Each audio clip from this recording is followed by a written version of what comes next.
On today's Locked On Royals, Locked On Padres crossover, I'm joined by Javier Reyes. He's joined by me, Rylan Stiles. We're going to talk about surviving a 162 game baseball season, our favorite memories that are lost in time in the just drums of a 162 game season that nobody cared about. And we're going to discuss the upcoming season from both teams' perspective, all coming up on today's Locked On Royals Padres crossover. You are Locked On Royals, your daily Kansas City Royals podcast. Part of the Locked On Podcast Network, your team every day.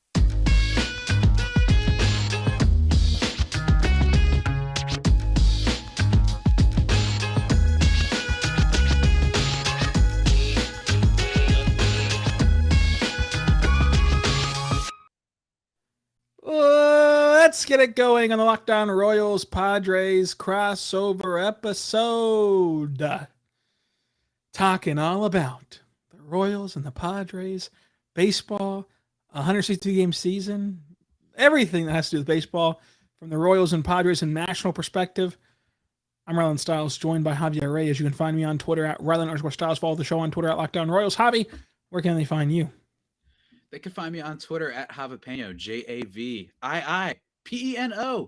A great Twitter handle, dare I say, Rylan. I think that it is one of the best on the network, if I do say so myself. Absolutely underrated for dang sure, and it's really good. It's my top two Twitters on the network, and I'm not going to give you my order. But thank you so much for making Locked On Royals or Locked On Padres your first listen. For your second listen, check out the Vice Versa show and check out, I would say check out the Chargers show, but they kind of historically collapsed in the NFL playoffs. And also, I'm not sure how San Diegans feel about the Chargers, so maybe they're happy that they collapsed. But they're happy for sure. For Kansas City, and check out Locked On Chiefs. And check out Locked On Chiefs and talk about the Chiefs moving on to the next round. So, Javi, we are currently sitting here talking on January the 18th, whenever you hear this episode. Mm-hmm. And we're in that no man's land where it's not so close to the season that you're smelling peanuts and Cracker Jacks and freshly cut grass. But we're also not so far away that there's a ton of future offseason moves. The dust in the offseason's kind of settled in now. The offseason's kind of over, but we're not quite there. We're not quite in spring training yet.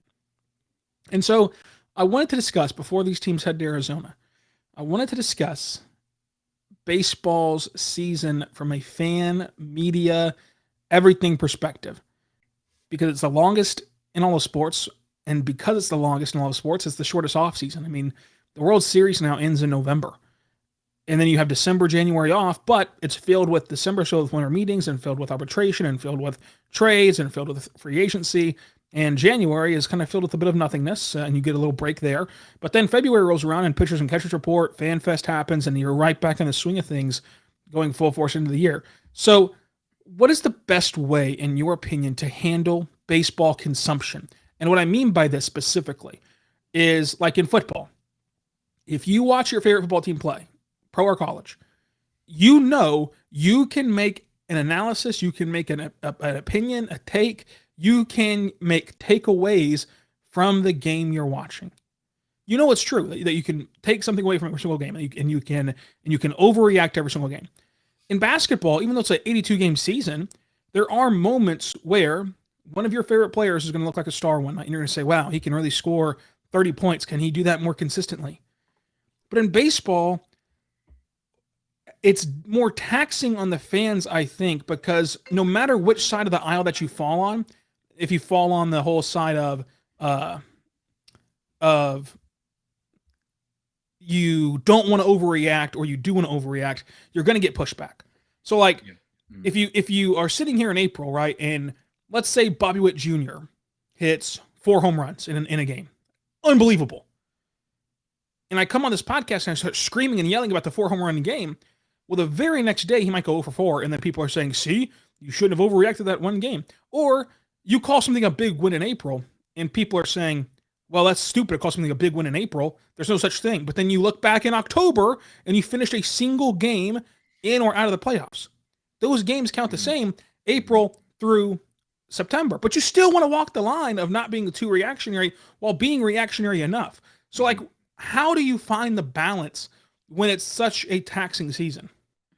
Oh, man. I mean, well, first of all, I just want to say I really greatly enjoy our general baseball talks at our weekly sort of crossover. It's always a blast. We are at that phase of the off season where people are like, "Oh, Adam Duvall, where's he going?" You know what I mean? No offense to Adam Duvall, fine player. I actually think the Padres could use him, maybe even the Royals, whatever. But we're at that phase, right? And we're at that phase where, Shohei Ohtani, where's he going? You know what I mean? We're getting all those there's so many stories in baseball that maybe we'll do for next week's general crossover. The weird, like, oh my God, we ran out of things to talk about stories. We'll do that next week, folks. But for now, for me, I think when it comes, I think there's two things part of your question. One is just how to survive between like what period we're in, and then how to actually survive the season. I think for the period we're in, for me, I've always just liked talking general like baseball vibes. And what I mean by that is just talking about a movie, talking about your favorite ballpark experiences, talking to people about the sport, but not like what's going on about the sport right now, at least for me. That tends to get me excited. I don't know why. It makes me happy because if you keep talking about what your team has to do and top 10 this, top 10 free agents for the MLB season, what are they going to do with Juan Soto? If you focus too much on that, I find that you're just going to kind of like overheat, like the move in Pokemon where your attack, you're going to lose some of that fire if you keep using overheat too much. It's got a lot of damage. Let me tell you, that overheat move. Shout out my guy Charizard, man. Magmar, was that the other one? I forgot. Shout out to my OG Pokemon fans. You're going to overheat yourself. So I recommend to folks, take a breather. I personally, it's always pretty easy because I'm doing a crap ton of other things. I have a bunch of other, interests. I'm tweeting out little comic books and stuff. But I find that that's a way to survive for those who might not have as many interests as I do. But when it comes to kind of the full season, it's something that's taken me a long time, Rylan, a long time to master. And especially, I think, with both of our teams in two completely different ways. You know what I mean? The how to survive a Royals season versus how to survive a very long Padres season are two completely different questions. I think that it's hard to survive as a Royals fan, but the Padres do have teams like the Padres, contenders, World Series contenders, have their own reasons for why it's really tough. But Rylan, before we get into those reasons, before you let me continue my patented Javier Reyes monologue, rumor has it, you got to talk to people about something that's very special, very important to the Locked On faithful. We've been talking about it for a long time. Tell them about it, Rylan. Sources have confirmed. I have to tell you about our good friends over at betonline.net. BetOnline.net is your number one source for sports betting information, stats, news, and analysis with incredible breakdowns about odds and trends and professional and amateur leagues out there, from pro football to college bowl season, basketball, World Cup, World Baseball Classic, even everything that you want is all over there at betonline.net. If you love sports podcasts, they also have those as well. It's the fastest and easiest way to bet on all your betting info. Head over to the website right now and use your mobile device. BetOnline is where the game starts. And Javi, one of my favorite things to do is go to BetOnline and go over to their sports book and look at the more funny, I call them funny, but it's not like the right word for it, props. For example, there's one in the NBA world that I've been circling for a long time now, and that is that the BetOnline folks have a odds set on how LeBron James will break the all-time scoring record. Will it be a 2-point shot, a 3-point shot, or a free throw? Javi, if you had to bet right now, what would you bet? Free throw. He knows that he's about to pass it, puts up a dumb shot, but then sells the foul. I respect that. Prediction. I respect that. Thank you. So, Thank you Javi, you can go bet on that over there at betonline.net. Getting a lot of calls there. This is a It's famous a man, mess. ladies and gentlemen. It's a Padres mess. listeners, It's a mess. This is a famous guy. I mean, this dude is like tight with like Sam Presti Oh and Shai gosh. Gilgeous-Alexander, like all-star players. I mean, this is a dude. Let me tell you guys. Let me tell you. Well, Javi, we're back. Oh my gosh. We're back. We're back. We're back. We're back. We're back. We're back. And I just want to tell you about yourself getting to finish the explanation. Yeah, of course. Thank you very much. You're clearly not distracted by the many phone calls you're getting right now, but have no fear, Sir Styles. I will take over for a second. So, for me, surviving the baseball season with your team, which you could probably touch on more, so I'll be quick about that. For yours, it's just like it's a gauntlet. You just can't have super high expectations, and don't be like Dolphins fans. And what I mean by that is don't just inexplicably get absolutely livid that your team isn't good when it was so expected, right? The Dolphins this past weekend, they lost to the Bills in a close game. And for some reason, they were upset despite the fact they were on their third string quarterback and facing the 2 seed in the AFC. So it's like, have some reasonable expectations, what I think for Royals. And you could probably attest to this more. And read up on prospects. Definitely read up on prospects. Read up on just the tiny little incremental developments that guys are making, and just rally around like the fun sort of blogs out there. There are really smart and creative people out there who can turn things like the Jesse Winker incident this past year where he got delivered a pizza. Like, enjoy the fun, silly things in baseball when your team isn't necessarily competitive. It's tough, but I think Padres fans could probably allude to this more, where they're getting excited about the most random of things, right? The Will Myers meme was like the most exciting thing. The one where he looked really high on TV. That was probably the most exciting, fun thing to happen for Padres fans at that time, and like since like 1998. You know what I mean? Like a long time ago. Or when Trevor Hoffman did the saves record. Whatever. You get my point. I For the totally agree. Padres, I'd say that a team like the Padres has such sky high expectations. They didn't have as many high expectations last year because of Tatis, the Goober, because of some of the injuries they had, because of the collapse in 2021. But now, after what happened in 2022, there's going to be sky high expectations. This year, you're expecting a Juan Soto bounce back. Fangraphs has them as their projected F4 player, which I think is makes sense. Totally makes sense. I know people are bringing up the defense, but you know, +5 outs above average in 2021, -12 in 2022, I believe. They're probably expecting a regression to the mean, right?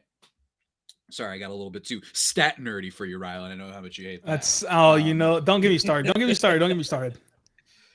I think that you just have to remember how long of a season it is. You have to remember that year after year, there are teams that get hot late at the right time, or there are teams that start off slow. That's not always the recipe for what wins a World Series, but you saw it with the Phillies this year. The Phillies were just hanging in there, weird team. But just remember, as long as you kind of make it, as long as you're kind of a contender in baseball, you can certainly go all the way. The Phillies did this year. They didn't beat the Astros, but the Astros are basically what the Dodgers fans think the Dodgers are, right? Like they've just dominated the sport. They won That a bunch won't of get you World any Series. pushback. Yeah. On my pod, it won't. Certainly. They'll praise me for it. But you have stuff like that. And then you have your teams like Boston Red Sox a couple years ago. They just get hot at the right time. And there are slow starters. Washington Nationals, I think 2019, they are like 14 games or whatever it was above 500, and they win the World Series. So you have to keep that in mind. And I think that when it comes to judging an overall team versus overall players, I think that there are takeaways you can make after a few weeks about pitchers and being like, huh, yeah, that guy's velocity has dipped down. I think it's fair that we check this out and we actually react to this. Or you could be a jerk like the Yankee fans who booed Giancarlo Stanton in his first home game ever for the Yankees because he struck out 4 times. That's dumb. The former is not dumb. It is very fair. You can look up numbers. You don't freak out, but you look at this and say, okay, this is interesting. Is he showing tendencies? Is this player showing different developments? Not just 0 for 4, because as we know, maybe they hit the ball really hard.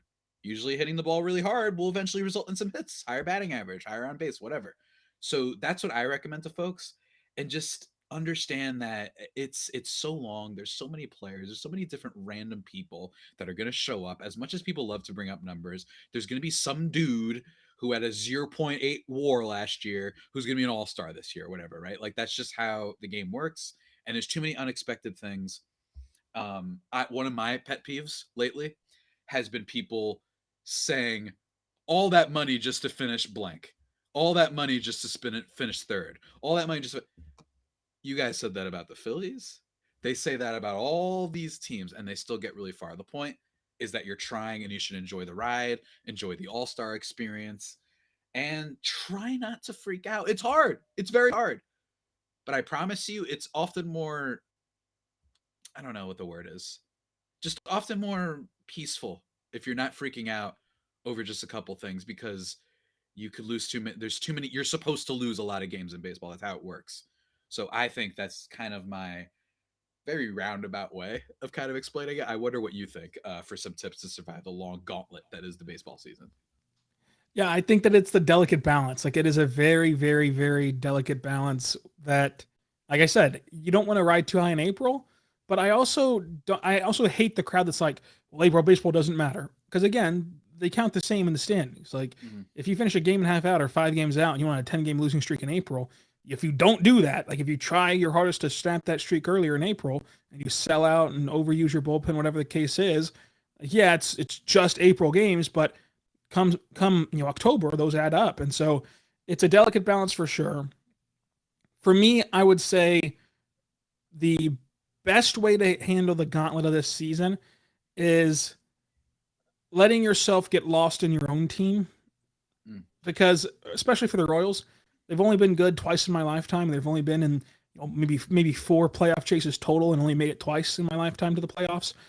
So if a team has a 10-game winning streak in June, even though they're 15 games out of the playoffs still, even after that winning streak, like don't just say, well, what does it matter? The season's over. Enjoy it. Like have fun, as you're saying, like just have fun with the season, because the alternative is watching it miserably, because we're still going to watch the team. We're still going to watch the sport. So getting lost in your own team and the storylines, and then embracing those moments that you're going to know about and no one else will. And kind of wearing that as a badge of honor, like Brett Eibner hitting that walk-off against the White Sox in a historic comeback, the largest comeback in Royals history in the regular season. Like I was at that game. No one in the world knows that besides those that were at the game and those that watched on television. And so besides White Sox and Royals fans, it's kind of lost in history of baseball because it's such a long history in baseball, but it was still a very fun moment. So like every season that you go to and you watch on TV or you go to the ballpark, you're going to see something historic and something awesome and something worth remembering. So just kind of be along for the ride. And my biggest thing with like building baseball teams is like try, because the Royals went to 2 World Series where like on paper they're frauds. They shouldn't have gone to the 2014 World Series. They shouldn't have gone to the 2015 series, and they won 2 American League pennants in a World Series. So all by just getting into the dance. So just get into the dance, and the rest will fall where it may. And baseball is such a fluky, random sport. I think that the only other more random sport is hockey than baseball. So get in, have fun, dance it out, survive. Coming up, Javi, let's look back. What were the best moments in baseball from just a season ago that we've already forgotten about? You have us covered there. Coming up on today's Locked On Royals Padres crossover. We're back on the Locked On Royals Padres crossover. Javi, what have we forgot about from this past season? You alluded to spending and trying. I want to talk about it a little bit. For those who don't know, I write for the website Just Baseball. I recently wrote about best moments in baseball last year. One of the first ones I talked about, and by the way, best as in most memorable. Sometimes it was bad stuff. There's some bad things I left off there for sake of, trying to have fun. But for me, one that I think people will forget is the MLB lockout ending. I think that there's a couple reasons to talk about this. Number one, I genuinely found it hilarious for people who, let me be very clear, because I do care about this, not people whose lives and livelihood are directly associated with baseball, not workers, not employees, not those people, but people who are just fans, they're doing fine or whatever, right? If you're just a fan and you were crying because we missed like 3 weeks of spring training games, I can't do it. Like, what are we doing? You know what I mean? That's number one. And number two, one, it was just cool that it ended. I remember my most viral tweet was MLB and MLBPA agreed to a kiss. That was fun. And number three is I found it so a little bit disheartening how many people, how many media people, how many Twitter people, how many just people I knew were doing the whole just figure it out. It's both sides are to blame. You know, players figure it out. Owners figure this very both sidesing of things. This very making an equation that the people who are billionaires in most cases are somehow the ones that they somehow aren't more to do with this. That it's actually the millionaire player who that's what the phrase you heard, right? Millionaires versus billionaires. First of all, there's a huge difference between the two. But the two of us have probably met a millionaire in our life. You know what I mean? Like maybe like a 1 million salary type person, right? Something like Right. that. We've probably come across someone like that. You don't come across billionaires. You know what I mean? You don't come across And that. also, the majority of baseball players are not millionaires. No, exactly. That's another key part. So I found it very disheartening how much people don't realize that like if Hal Steinbrenner, first one that came to mind, just maybe doesn't get an extra 12 Lamborghinis this year, that we would just have a baseball season and maybe they would spend more money. Or the Oakland A's owner, or the St. Louis Cardinals owner, Milwaukee Brewers, whatever, go on and on and on. Boston Red Sox, Lord knows their fans have had enough of them, right? That somehow it's the player, right? That somehow you've been confused into things. I could go super political on this. We could get into inflation or whatever, blah, blah, blah. But bottom line, I found it very disheartening how many people were ready to also blame the players. And then here's the thing why it's very memorable for me. As soon as the lockout ended, if you were a person complaining about millionaires versus billionaires, players need to do the right thing, whatever, and you were an A's fan, and you were a Brewers fan, a Guardians fan, and if I saw you complaining that your team wasn't spending money, I don't want to effing hear it because that's exactly what they were striking over, at least partially, right? So I found it hilarious that teams of those fan bases, they get their baseball back. Oh, no, we lost spring training games. And then you're complaining that your team isn't spending money. Well, maybe that's what the point of this was. Maybe. Just maybe. I don't know what you think, Rylan. I agree. I agree wholeheartedly, Javi. Do you have any other moments you want to discuss before we get out of here? Right past that one. No, yeah, I've got plenty. Mark Apple, his debut. I love a good this guy, unfortunately, and it doesn't always go the right way. That brilliant scene in Moneyball when they're showing Billy Bean's career just not working out, right? Mark Apple's kind of like that, but he still made it to the league 8 years or whatever later, and that was really cool. Obviously, the Padres beating the Dodgers. I mean, that 5-run inning. It was just the stuff of legend. It was fantastic. I was just seeing Ha-Seong Kim do the little, like the Rocky like thing, or what is it? Not the Rocky, the Breakfast Club, whatever Yeah, that dude's name Breakfast was Club. at the end, who does the fist bump to the sky. That's what Ha-Seong Kim looked like. I really enjoyed that. Obviously, there was a lot of them though. Give us your Florida Alvarez was absolute pretty fun. favorite moment of the season to get out of here. My absolute favorite was the Dodgers losing to the Padres. There's a bunch of reasons for that. It is because they talk so much smack, and oftentimes deservedly so. It is still the Padres. They're not a very, well-functioning organization over the past decades. Not necessarily now. They're great now, but I really enjoyed just how much like this is what they're known for. You know what I mean? Much like my team from San Diego, or formerly from San Diego. They're just known for blowing it in the playoffs or finding a way to lose. And then what do? They don't fire Dave Roberts. They're just going to run it back, I guess. And I think it's really cute. I hope that works out for them. And I also really enjoyed just a couple other shout outs because I will be talking about this on a future episode with another buddy, kind of breaking down their favorite moments as well as mine. The Stephen Vogt, his daughter's his kids calling his name, announcing his name, and then him hitting a home run in that last game. I'm sorry. I'm a little softy. It's a I've tearjerker. grown more and more soft as I've gotten older, but I really enjoyed it. I enjoyed Francisco Lindor's daughter doing the Buck thing. I thought that was really cute. Buck, whatever she said, I thought that was great.